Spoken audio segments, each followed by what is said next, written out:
I guess I'll introduce Crystal and Connor and Jorge. I'm Jen Duckworth. I am the chair of the Milburn Pedestrian Safety Advisory Board. We tonight are having, as part of Bike Week, a presentation from Bike and Walk Milburn. I am Jorge was just on the screen, and he and I are leading Bike and Walk Milburn. Crystal is a member of the group, and Connor, who is going to be giving the presentation tonight, has been also volunteering for the Milburn Bike Collective. And we've been working to take bikes out of the waste stream and solid waste. And Connor will speak a little bit more about bike repair and how that helps our mission to take bikes out of solid waste and to find them new homes through the collective. So without further ado, I'm going to turn it over to Crystal and Connor to talk about bike repair and bike safety. Thank you. So hi, I am Crystal Adams. I'm one of the volunteers for Bike and Walk Milburn. And I was at the bike swap, and I was able to partner Bike and Walk Milburn with Adopt One Village, which is a charity that donates goods and things and bicycles to children in Ghana.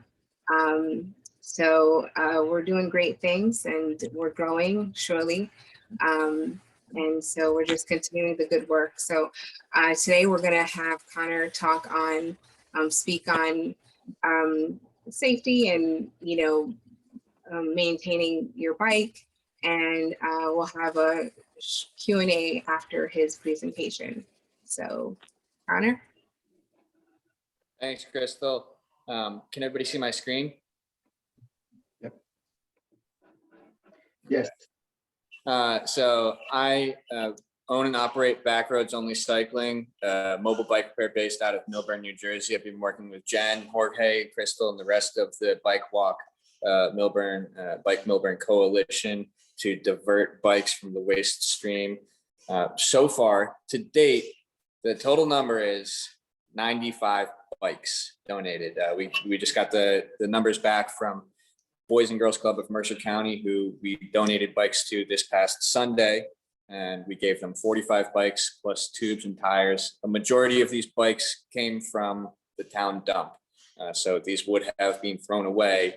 Nobody would have been riding them, but now people will be riding them. So 95 bikes since December 2021. Tonight, we're going to be talking about the basics of bike tires. And you see the shop I'm in right now. I'm just going to spin around real fast. I full-time work for Trek.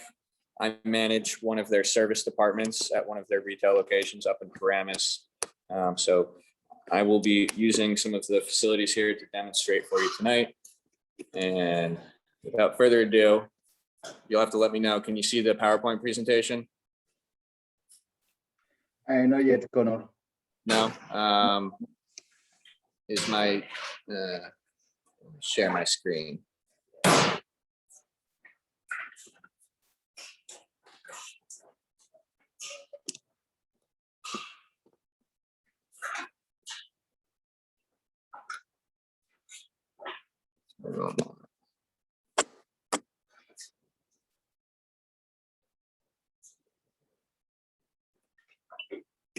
Let's try to share now your screen. Maybe now. Okay, there we go. Yeah. Got that? Okay.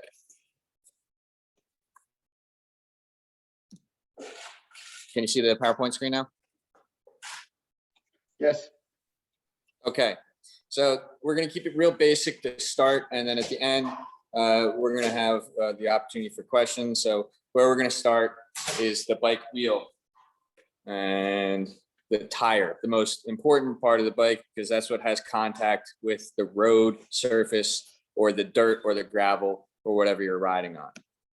So these are the things that we're going to cover in this presentation. really straightforward, the basics, what you need to know to check your tires, make sure they're safe to ride, and how to properly inflate them with air and know when they need to be replaced. So there are lots of different wheels out there. There's lots of different tires. What kind do you have? Where do you start? If you're familiar with a car tire, a sidewall, if you look at the three pictures we have here, we're looking at the sidewall of the tire. Printed on the sidewall of every tire is going to be all of the information you need to know about what type of tire it is, what size it is, and what air pressure you need to put in it. So it's codified on every tire. There are standard tire sizes. And the way it works is the first set of numbers, say 29 or 26, is going to be essentially the diameter of the wheel. And the next set of numbers, 2.3 or 25C or 1.75 is going to be the width or the height of the tire itself on the wheel. So the number you'll look for to know your tire size is 700x 25C, and you'll see that in the rightmost picture. Hopefully you can see that clearly. 700 series tires are common on road bikes or hybrid bikes that are fitness oriented. The kids bikes, there are several different tire sizes. They range from 12-inch up to 24-inch. You have 12, 16, 18, 20, and 24. And the bikes in that tire size range will all have the same frame size. When you get to a 26-inch tire, that's the kind of bike that most adults will be riding. So the tire size will stay the same there, and then the frame size will change.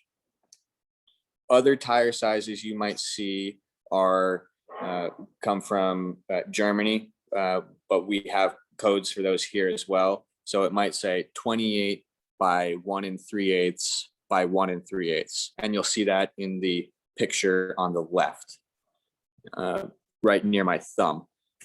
That is equivalent to a 700 series tire, which is also printed on that tire. In the middle, we have a picture of a mountain bike tire, which is a 29-inch tire. Not as common. You're really only going to see those on mountain bikes themselves. And before I go any further, if anybody has any questions about how to find the tire size or what kind of tire sizes there may be, hold on to that question because we'll have the chance to answer it at the end. Moving on, how do we assess if the tire is safe to ride and should we, when does it need to be replaced? So in the picture on the right, you're going to see the sidewall of the tire. If your bike's been sitting for a long time, you're going to want to squeeze the tire and see if there's any cracking in it, if there's any wear, or if you see any threads showing like that. If the sidewalls look like this, you should consider replacing them. If the tire tread shows signs of cracks, you should consider replacing it. Is this tire rideable? Yes. If my tire has cracks in it, is it rideable? Yes. But you don't want to do any high speeds or rough terrains with a bike with tires in that condition. So you're going to check, heading out, see ya. Make sure you clock out. When you're getting ready to go out for a ride or you're pulling your bike out of the garage for the season, you're going to check the tread and see if there's any glass or nicks in the tread. And I'll show you how to do this after the PowerPoint. This is important because if there's glass in the tread when you're riding, the glass can get pushed further and further into the tire and puncture the tube eventually. The other thing, if you don't feel confident or you haven't done this before, in the ability to identify wear, is just like on car tires, there are wear indicators on the tires themselves. They're typically very clearly marked You know, if you see in the picture on the right-hand side and up near the right-hand corner on the sidewall, there's looks like a black stick poking out. They look like hairs on the tire. Those are wear indicators. So before you go out for your ride, you're going to check, you're going to spin the tire all the way around, make sure there's no glass, you didn't cut it or gash it. And that covers tire wear. Okay, air pressure. Printed along the sidewall of the tire, where you're also going to find the tire size, is your pressure. It's measured in two different standards. There's bar, which they use overseas, and there's PSI, which stands for pounds per square inch. Again, there are standards for this. So if you look at the picture on the right and you see the big tire there, that's a mountain bike tire. That's a high volume tire. If you look at the picture on the left, this is a road bike tire and it's a high pressure tire. It's much smaller. So the bigger the tire, big tires are going to correspond with high volume. So you're going to run it at a lower pressure.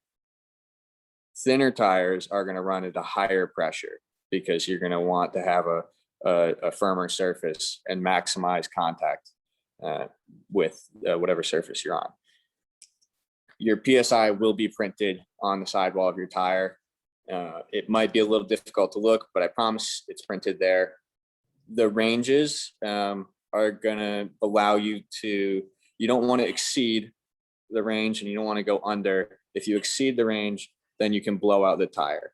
If you go below the recommended pressure, you can run the risk of pinching the tire on the rim itself. Like if you were to drive over a pothole, you could pinch the tire or the rim. So there's a lot more resources online about what tire pressure you should run. And a lot of it comes down to your personal preference for comfort while you're riding. So I, if you have questions about that, I'd urge you to use Google. Information is readily available there. Okay, thing that confuses most people. There's two types of valves. You've got your Schrader valve, and I believe I spelled it wrong. There should be an E after the A, is what you have on your car tire. And that you can hopefully see clearly in both pictures what it looks like. The other type is called a Presta valve. And I haven't seen it anywhere else, but you will only see it on a bicycle tire. And it's actually the tube, not the tire itself. So there's an inner tube inside your tire. Presta valves, you're typically going to see with high pressure wheels. They're skinnier, and for whatever reason, that's the system that works best there. It's if you look at the picture in the top, the left valve is a two-part system. So you see that there's threads. You can actually unscrew the top part, which will release a plunger and allow air to pass into and out of the valve. So when you're going to pump up your bike, if you look at the bottom picture, you'll see the compressor or pump head, and you'll see that there's markings on the back of it. And those markings tell you which mode or which valves it works on. So you would slide that pump head onto the valve, push it down all the way, flip the lever, which will lock it in place, and then you begin pumping. And you would pump to whatever the recommended pressure range is that's printed on your sidewall. Once you reach this point, you've put the air in, you've screwed down the valve so that the air cannot escape through the plunger. You should be ready to ride. Hopefully you've gone through the rest of your pre-ride check. And that is the basics of tires. So here you can see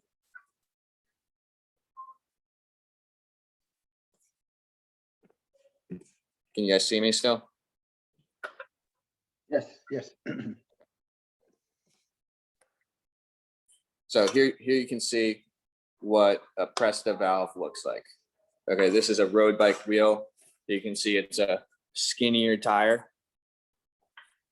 So it's going to be a high pressure system. So to put air in here, you would remove your valve cap. And then here's the two-part system I was talking about. You'll unscrew the bottom part here. This allows you to engage or disengage the plunger. So it's disengaged right now. I'm going to grab my pump. Hold on.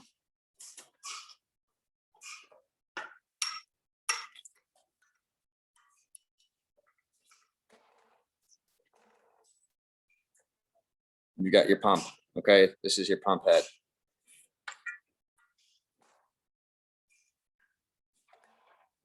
You're going to make sure that the pump is unlocked. This is in the locked position. So it's unlocked. We're going to slide it on.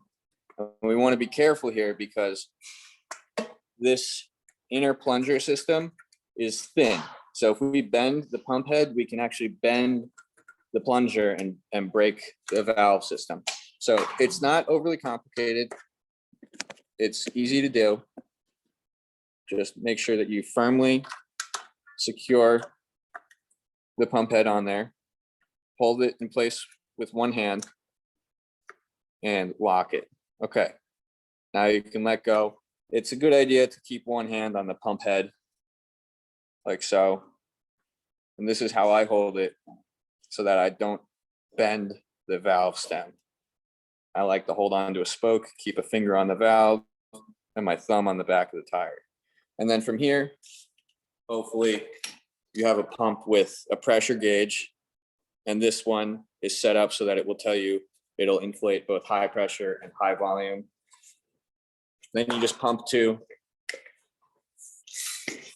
the recommended pressure, which for a tire like this would be 90 to 125 PSI. While you're pumping the tire up, if the bead of the tire, which is the edge of the tire, you have two edges, if it's not set in the hook of the rim, on the sides of the rim, it's not uncommon to hear the tire snap into place. So if you hear a snap with no hiss, you're okay. But if you hear hissing, like air escaping, then you may have popped your tube, or your tube already had a hole in it and you didn't know. So this is why it's really important to do your pre-ride check. Check that there's air in your tire so you don't accidentally ride on a flat tire and damage your rim, or that you don't actually set out on a set of tires that have a slow leak in them and then wind out a couple miles from your house and having to call someone to pick you up.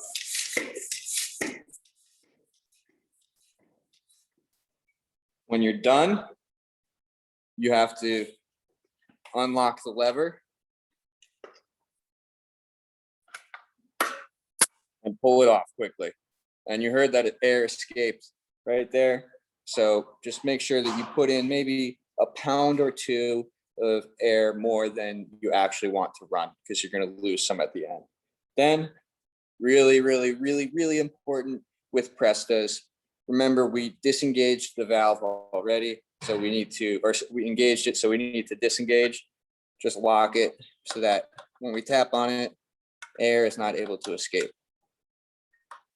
With Schrader or car tire valves, it's super simple.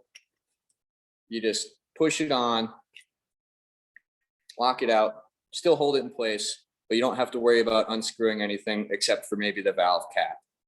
Pump it up, pull it off, you're ready to go. And that concludes my presentation. I think we have a few questions that Crystal is going to ask. And then after that, if there are any other questions, I'm happy to answer them. All right, thank you, Colin. That was great. So if there are any questions, I think you can raise your hand. But I have a few. One is, what are some signs that I need a new bike? So this is a great question and something I get asked all the time. And the response I give people is I try to identify why people are looking for a new bike. So the only reason you should be in today's current environment, because new bikes don't exist, looking for a new bike is because the one you have does not fit your needs, or it is damaged beyond repair. Like going with what we were saying earlier with our bike donation effort, our waste diversion effort, the idea is to keep bikes out of the waste stream and not cut down on consumption. So bikes are an inherently sustainable machine. You can replace pretty much everything on it or bend it back into shape. So if you're asking the question of when should I replace my bike, the response I would give to you is, let's figure out what's wrong with the one you have, because it likely can be fixed, or it just needs to be given a little love so that we can make it more comfortable for you, or we can make the ride easier for you. Great. What kind of bike would I use to go up hills? Great question. So there's lots of different options. And the question I would respond to this with a question of trying to identify what kind of riding you would want to do. We live in Short Hills, Millburn, and New Jersey in general is pretty hilly unless you're down south. So you're going to want a bike that has a gear range on it, which will accommodate ease of pedaling. So you'll look for a bike that has a really big first gear in the rear. And I'm going to bring over a wheel, which actually I have one right here.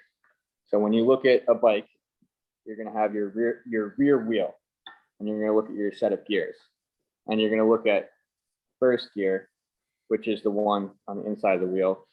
The bigger that gear is, the easier it is to rotate the wheel. So you'll do more rotations per rotation. So the bigger the first gear, the easier it is going to be to climb. So if you want a bike that's going to be easier for climbing, it's going to need to have a big first gear. Wow.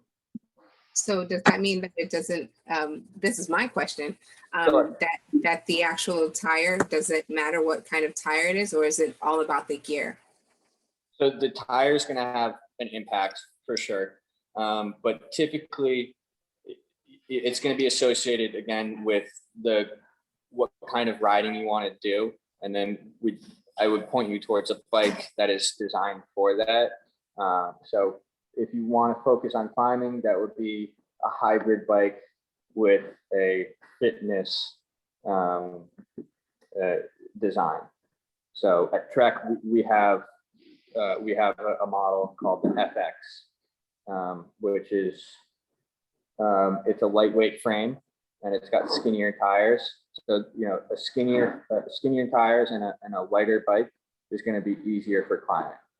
So the lighter the bike, the lighter the materials and components on it, the easier it will be to go uphill. But the gear range is going to be what dictates how easy it is for you to pedal. So you can have a heavy bike with a really good gear range, and you can climb better than somebody who has a gear range that is much smaller, but a lighter bike. All right, thank you. What kind of bike would I need to commute? Okay, so this again follows in suit with I was talking about. I'd want to identify what kind of riding you are. So you're looking to do commuting, so it's not fitness oriented. So you're going to want something that can maybe have mud guards installed on it, maybe a rack installed on it. Maybe it has mounting positions for lights, or a really nice bell, or mirrors on it. There's lots of brands that make commuter specific bikes. So this is not going to be a bike that's fitness oriented. It's going to have bigger tires to handle different weather conditions. And hopefully it'll come stock with the fenders and rack installed on it, or that's an option for you. All right. What kind of bike would I need for a long ride around town? So a long ride around town would again fall into the hybrid category. And they call it hybrid because you can do multiple things with it, and it's geared more towards entry-level riders. So around where we live, sometimes the roads aren't in the best condition, or there's not much of a shoulder to ride on, or you have to go on the sidewalk. So maybe you want a bike that has suspension in the front, in the front wheel, like this one right here. You can see that this has suspension on it. It's a little hard to see. Or you'll want one that. Connor, could you zoom out on the suspension? It was a little zoomed in. We weren't able to see how it engages. See that better? Yeah, so it would give you more shock absorbency. I'll give you a better bike. How about that? So if we look at this bike over here. Actually, would you mind holding this up for me? Thanks. Yeah. So if you look at this bike right here, can you see the wheel clearly there? Yes. Okay, so you see, if I push down on the handlebars, these two legs right here will sink down. So that'll soak up the impact of the road. Whereas if I look at this bike right here, these are solid. Those are solid parts. So that would be called a rigid fork, the one that is totally solid versus a suspension fork. See your other thing. Right.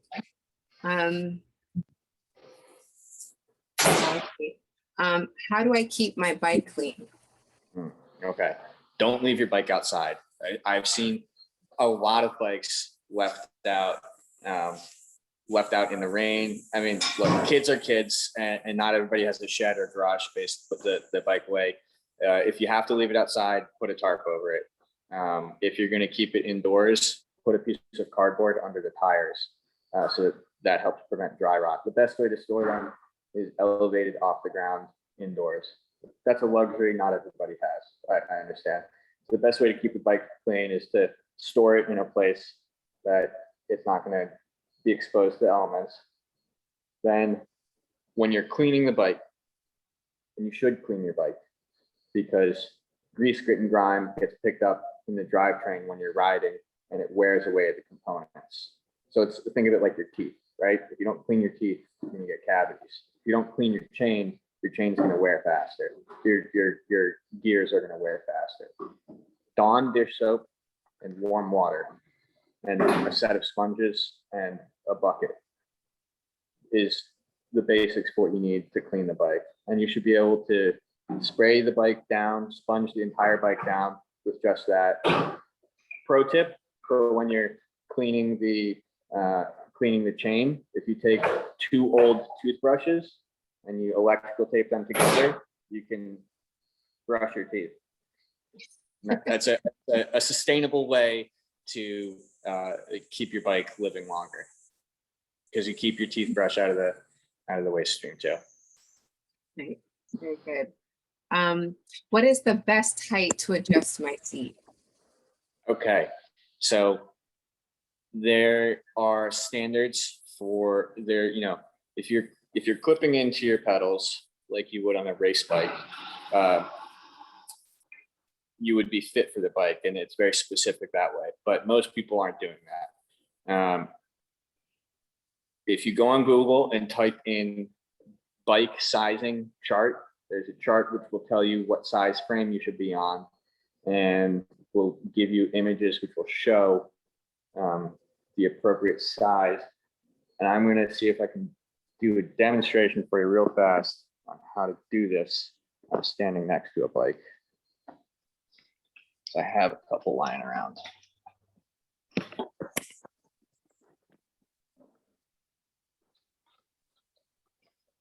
So you'll come up next to the bike.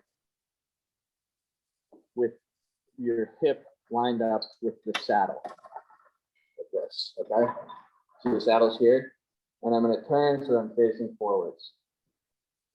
You want the top of the saddle, this line here, to correspond with the ball of your hip, right? Where your hip juts out the most.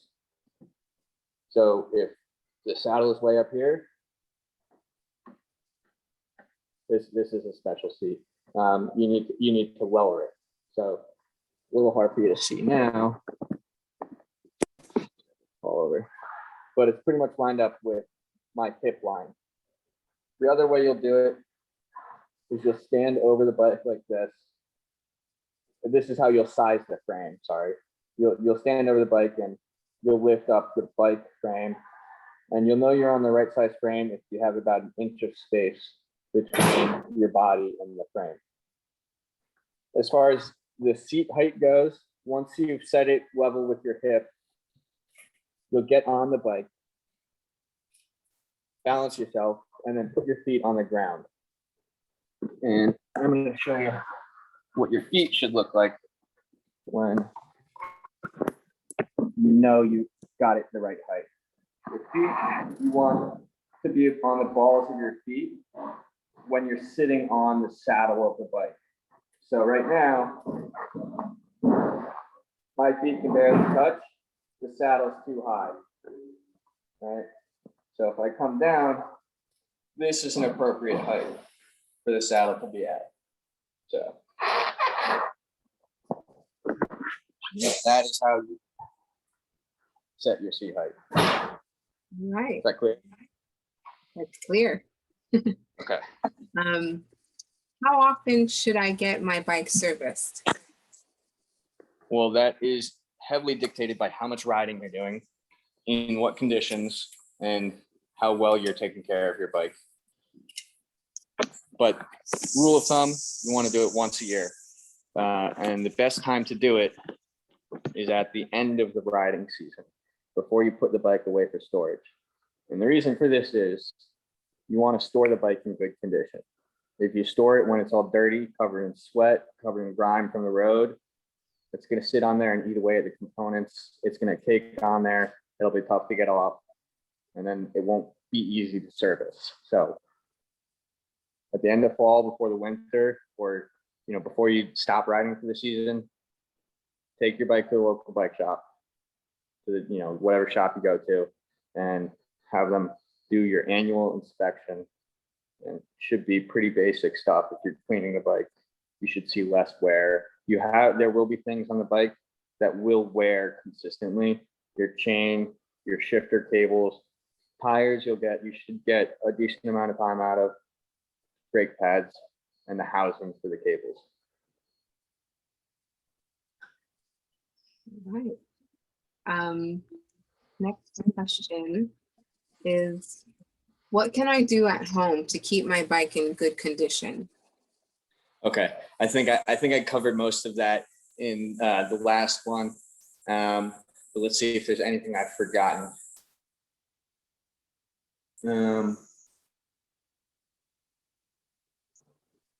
A good wipe down of the bike is, especially if you've been riding on a gravel trail, after you wash the bike, you should definitely dry it, because if you just leave all of the water on there, if you leave the water on the chain, then rust can form. There's a lot of exposed metal on there, even though it's stainless steel. Water, there are minerals inside the water that when it evaporates, it leaves behind. Corrosion. It's like what happens with electronics. You don't stick your wet phone in rice because it'll evaporate the water, but it'll leave behind all the minerals, and that's the problem. The other thing is, clean the bike, but then when you're done with cleaning the chain, lubricate the chain. I don't know if you answered this. I mean, I feel like you probably answered this, but it's, how do I figure out the right size bike for me? So maybe that could be catered towards children. Yeah, children, it's by height. For the most part, it's by height. And there's a chart, and each manufacturer is a little bit different, but just a quick Google search will show you the, what what height corresponds with what frame size. And there's measurements on the bike, which manufacturers have moved away from. They've moved more towards small, medium, large, extra large, as opposed to measurements. So, Those are the questions I have. I don't know if we have time for more. Actually have some questions from the audience that we can answer. Some of them, or we should answer them. The way we've been doing it is if you asked a question, if you would raise your hand, and then Jorge will unmute you and you can ask your question. And if you haven't raised your hand by the end, I will ask your question for you. So do any of the people who ask questions would like to become unmuted and ask their question?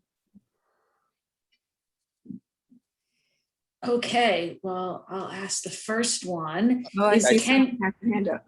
Oh, a hand. There is somebody, yeah, and maybe Connor, can you, are you sharing the screen? No, you're not, you don't share the screen anymore, right? you want me to share my screen? No, that's it. No, he's not. He's not. It's not. Okay, perfect. I'm looking at So, so I see Eric's question. yeah, no, let me, there is. Wait, somebody- unmute. Let them ask. Hello? Eric, yeah. Hi. There was I think a valve on the pump that you were showing before where you can twist it before you put the pump over the valve. It's like a valve cover, I think, on the pump. It rotates clockwise or counterclockwise. I just wasn't sure what the purpose of that was. Oh, okay. I see what you're saying. Can you see my image, my screen? Or not my screen, but you can see my video. Okay, so you're talking about this piece right here. Exactly. Don't touch it. Yeah, that's there's a rubber bit inside which just fell out. Which you won't see that on every pump, but if your pump doesn't get good pressure, or if when you lock it in place, like so, when you engage the lock and it's firmly on there, and when you're pumping, no air is going in, that's probably because you've worn out the rubber bit right here. Unless you're having issues with your pump, or like you can physically, you would be able to see, you'd be able to look and you'd see that hole is wide or very torn up around the edges because it's rubber. So unless you can identify that issue, there's no reason it's not a function of the pump. It's simply so that you can replace the parts, which is a nice feature because a lot of manufacturers don't make their things repairable. So you can repair this. That's very Eric. clear. Thank you. Yes. Eric, you had another question about how can you easily find the leak in the tire? Yes, if you have a slow leak, but you're not sure where it is there any quick and dirty advice about how to figure that out?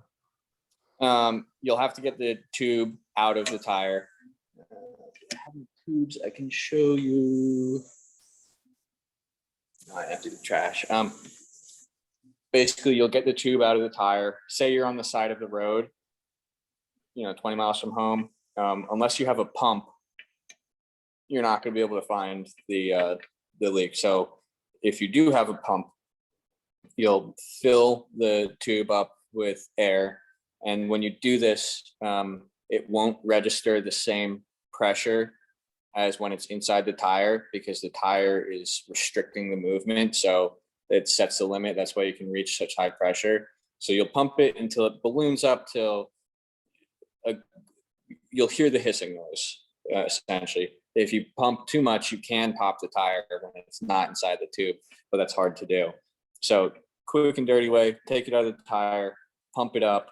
And if you have the resources, you'll get a bucket or water, or if you're on the side of the road and you have a hand pump, use your spit and you'll submerge it in water. Or once you find where you think the puncture is, you'll put a little spit on there and watch for it to bubble. If you can submerge it below water, you'll clearly see bubbles coming up from the puncture. A lot of the times you see it right around the stem of the valve, because when they get installed, they're not put in straight. And then people have to tug on them. You'll see them at weird angles, and then you have to force it around, and that actually will damage the latex or the butyl rubber actually tube inside. That was very helpful, practical advice. Really appreciate it. Thank you. My pleasure.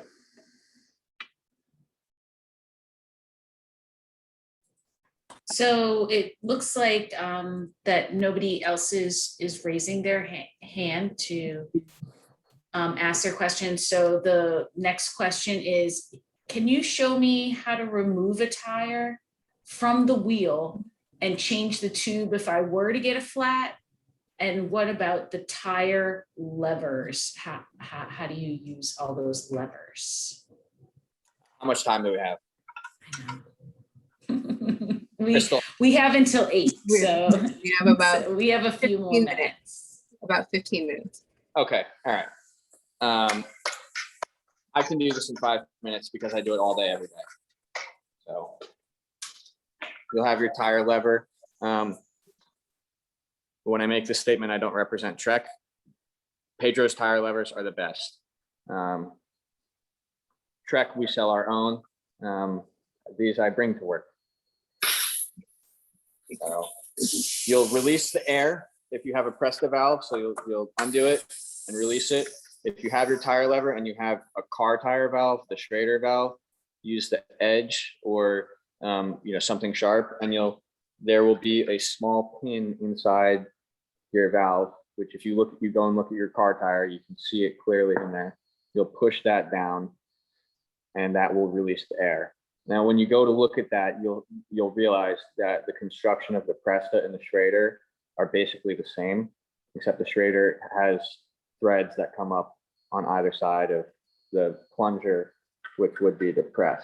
So the Schrader valves protect the valve head a little bit more. Okay, so you'll take your valve, you've got your scooping side for when you take or leverage the bead of the tire over the rim, and then you've got your lifting side. All right, so when you would go like this, with this angle, so you'd have the bead over the edge here, and you'd lift and push it on. To get it off, you find the bead of the tire, which is the edge right there over the gray part. You'll stick your scooper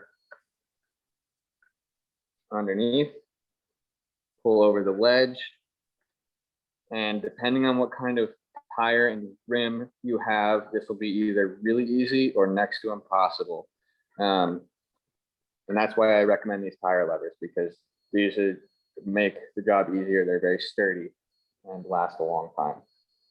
Once you have it over the edge, you need to be careful of is that you didn't hook the tube, because if you hook the tube, you're going to puncture it when you run the lever. So just be careful with that motion. So you can wiggle it back and forth to let the tube slip through. You can pull the tire and wiggle this way.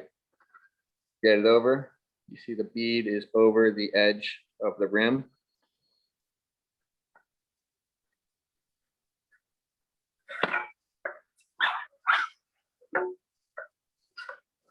And you pull the bead over, right?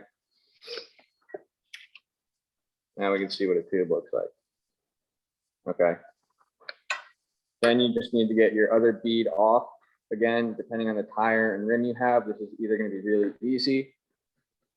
And you see I have an easy one. So I'm just going over. On Presta valves, there's a lock ring here to secure the valve in place. So make sure you unscrew that and release it. Then you push this out, put in the new valve or the new tube. So you'd replace the tube first. This gets a little tricky, and there's really great YouTube videos on it, but you'll get one bead of the tire on the wheel first. Okay, so the tube will not be in yet, but for this demonstration, I'm going to keep it like this, just for time's sake. Otherwise, this will take a while. you'll get one bead on the rim, not both, because you'll have a tough time doing that. So get one bead on.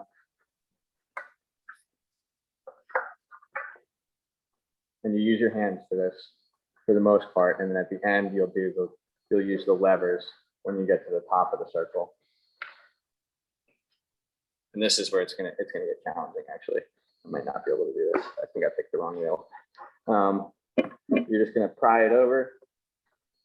Be careful not to pinch the tube, just like that.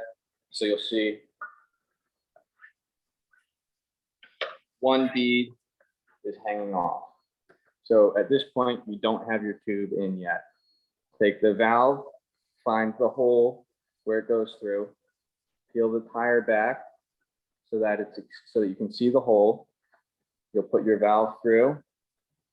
Once it's all the way in, you're gonna peel the tire back and stuff the tube in. Now, this is the trickiest part because you have to get the other bead on without getting the tube trapped underneath it. Don't worry, it's really simple. Don't let it intimidate you. Anybody can do this. So you're just gonna take your bead, just like we did before, push it over the edge, just work your way around, pinching. I have my thumb on the back side of the rim, and I'm pulling the bead over with the other hand, going all the way. With your other hand, you'll want to hold the bead in place because when you get towards the end, the bead is going to want to not go in. But this is an easy tire, so I might be able to do this one. You'll just pull. Okay. We do not pump this up yet, because if we go and pump it, we might have a pinch flat, which means the tube, that rubber inflatable bit, might be stuck under the bead of the tire. So if it's trapped there and then we go to inflate it, then it's gonna pinch and break. So you put 10 to 15 PSI into the tube. So it's inflated a little bit, it has its shape. And then what you're gonna go and do is you're gonna go around and you're gonna pull back the tire, squeeze it on both sides like this, and inspect, looking down like this, to make sure you don't see the tube sticking underneath the bead. You'll go around on both sides and check. When you do this for the first time, don't be surprised if it takes you 40 minutes, okay? Or an hour and a half or 2 hours. But after that, I promise it'll go much faster and much easier. You might get it really quickly your first time. Once you've made sure that the tube isn't trapped underneath the bead of the tire, go ahead and pump it up to your pressure. Check the tire surface.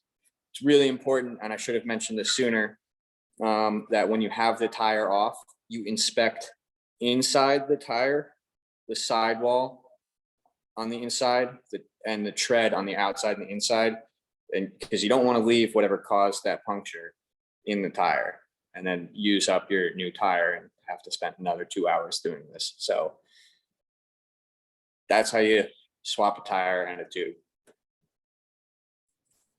That was really great. Thank you so much. I haven't seen that ever. So thanks, Connor. And then the final question is, and this sort of goes along with my question. So my question was, you kept saying ABCs and that you want to do your check before, sorry. So could you just talk about what the ABCs were? You talked about air, which was for the air in the tires, but the question is, how do you grease the chain and know when it's time to replace the brakes, which are I know the B and the C in our ABCs. So I just wanted to have you go through that. Perfect. So before we start, never grease your chain. And it's okay. When I first got into bike repair, I didn't know anything about it. I was running a bike share program. My roommate, who was a cyclist, knew a lot about bikes and wanted to play a joke on me. and told me that I should be using grease to lubricate bikes. So I did some damage to about 20 bikes that I then had to undo. So it's okay. It's a learning process, and not everybody knows everything. So you use lubricant, specifically bicycle chain lube. We never use WD-40 on a bike. It's a solvent. It's meant for removing water. Okay, it's going to remove rust, and it expels water. So it's going to leave whatever you spray completely dry. So WD-40 is a no-no on bikes. Also something I learned after many years in the industry. Bicycle specific chain lube. This is what we carry at Bontrager, or this is Bontrager. That's Trek's in-house brand. There's lots of different brands out there. As long as it's a bicycle chain lube, you know, something basic, you're fine. There are very specific types for specific riding conditions and for specific chains. If you're looking at something that's like a, you know, like a dry lube, you're going to have to use that more frequently. Quick Google search will show you what's out there. Some of the other ones that other people use.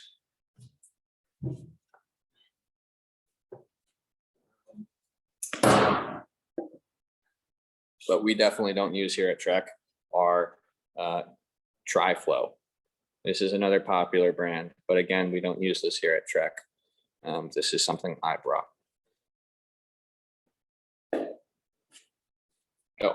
And then brakes, how do we know when they're worn? Just like with the tires, you're going to have wear indicators. So on most bikes these days, the newer ones are disc brakes. So this is a little outdated for the newer models, but most people have this style of brake. And if you look at the brake,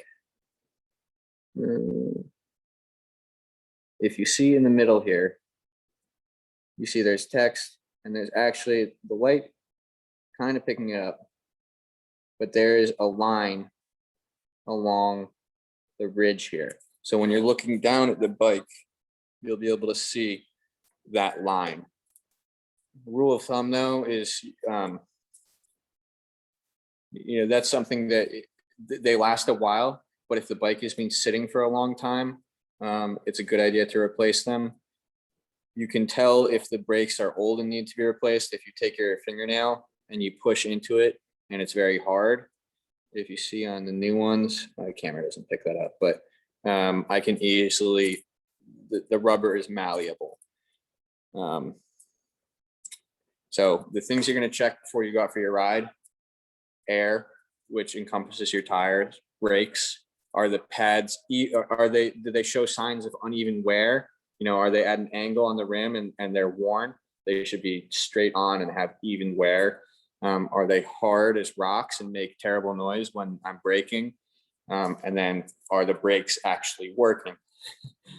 Please check your brakes before you get on your bike. And then chain. Can you show us how to do that? Can you show? How to brakes? Yeah, just on a bike right there. You're just gonna squeeze the lever and rock the bike back and forth, and make sure that when you push it forward and pull the brakes, that the wheels stop moving. You don't want the lever to go all the way to the bar for that to stop. The lever should get 3/4 of the way, maybe 2/3 of the way to the handlebar before the wheels lock up. If the handle is going all the way to the bar before the wheels lock up, brakes are not gonna do you good when you're going downhill. And you know, maybe do a quick spin on flat surface if you can, or you know, maybe in the driveway. I know it's hard in the hillier areas, but that's something I do before I go out for rides. You know, make sure before I set out for maybe 20 miles or an hour just going around town. 5-minute check, safety check will save you a lot of 5 minutes now versus an hour later is the rule there. And then chain. This really applies to falls under the category of storing and maintenance and care of the bike. And if you're pulling the bike out for the first time, after a couple months, you'll look to see is there rust. You'll lift up the back wheel by holding the seat up, and you'll spin the pedal so that the gears can rotate. And you'll just want to make sure that the chain moves freely. You'll know if there's shifting issues once you start pedaling, but you'll want to look for signs of rust, and if the chain is dirty. If the chain is really dirty, you can ride the bike. If the chain is rusted, if it's really rusted, the links will actually be frozen and won't move when you go around the gears. And that's not safe to ride because you'll cause more damage to the bike. So if you see rust on the chain, go to where the links are and move them up and down. And if they move freely, then it's okay to ride. And if it's rusted and you're on the fence about it, put a little bit of chain lube on there, just 1 drop. And while we're talking about chain lube, very frequently people use too much. So err on the side of caution when you're using it. And I'm going to show you how you apply it really quickly.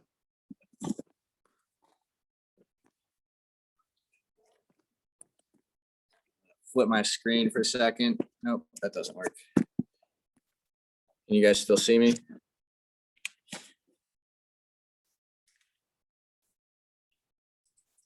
Yes, we can. So when you apply lube to the chain, you obviously, most people don't have a repair stand. So you'll probably have the bike flipped upside down and you'll rotate the pedals. You find a point on the chain, that's your start point. Rotate the pedals such that you get 2 revolutions of the chain. While you're doing that, you are applying the lube to the top. I'm going to show you a close-up of the chain momentarily.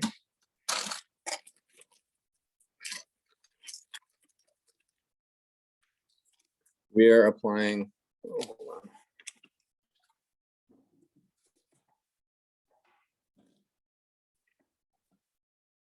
We're applying lubricant to this part right here. Is that clear to everybody? So we don't care about lubricating the sides. We actually want to wipe the lubricant off of the sides when we're done, because that will attract dirt, grease, grit, and grime, which will wear the parts more. So 2 revolutions, 1 drop to each link if you want to be really precise and save your lube, or you can just gently squeeze it because it'll come out quickly as you're rotating right on each link. So I'll just hold it in place, squeeze and rotate. Let it sit for 1 minute, maybe 2, then come back with a rag, hold it on either side of the chain, or just do on one side and then on the other, and wipe off all of the excess lubricant. So air in your tires, check the tread, check for wear, check your brakes. Are they worn unevenly? Are the brakes actually working? And then look at your chain.